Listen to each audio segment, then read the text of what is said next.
আমার সাথে যাইতেছে মুরগি কিনবো আর কি মুরগি কিনবো পর ওই গেছে বলে মুরগি ধরবার নিগে ওই যে দাবড়া দাবড়া মুরগি ধরে আনতেছে দুইটা তাজা মুরগি নিজেও দিশা পাইতেছে না কোনটা থেকে কোনটা ধরবো আর কি তবে যাই হোক দেখি কি কি মুরগি ধরে আনে কি মুরগি খায় ব্রয়লার মুরগি সৌদি আরব তাইফ শহরে এখানে খামার আছে মুরগি কেনার জন্য বড়টা ধরেন বড় বড় দুইটা যায় ধরে লাগছে এখন আমরা ব্রয়লার মুরগি নিয়ে আসলাম এই খামারে কি কি ধরনের জিনিস আছে আমি এই যে ব্রয়লার মুরগি ধরে নিয়ে আসলো হ্যাঁ যাই হোক ওই যে ওখানে জব করে আর কি ড্রেসিং করে দেয় ওখানে যাইতেছে তবে আমি এদিক দিয়ে একটু আর কি করবো এই তো বাংলাদেশের সেই মুরগ এই বড় মুরগি এখানে রয়েছে আরও অনেক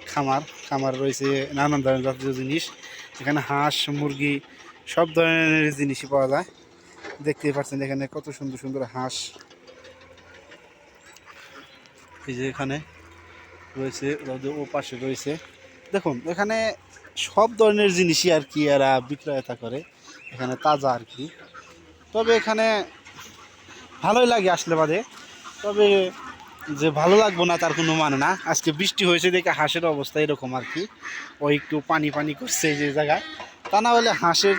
চেহারা দেখতে খুব সুন্দর লাগে চলুন দেখে আসি কীরকম দেখতে লাগে ও এখানে তো আবার দেখা যায় কবিতর আছে যাই হোক এখানে যে কবিতর রয়েছে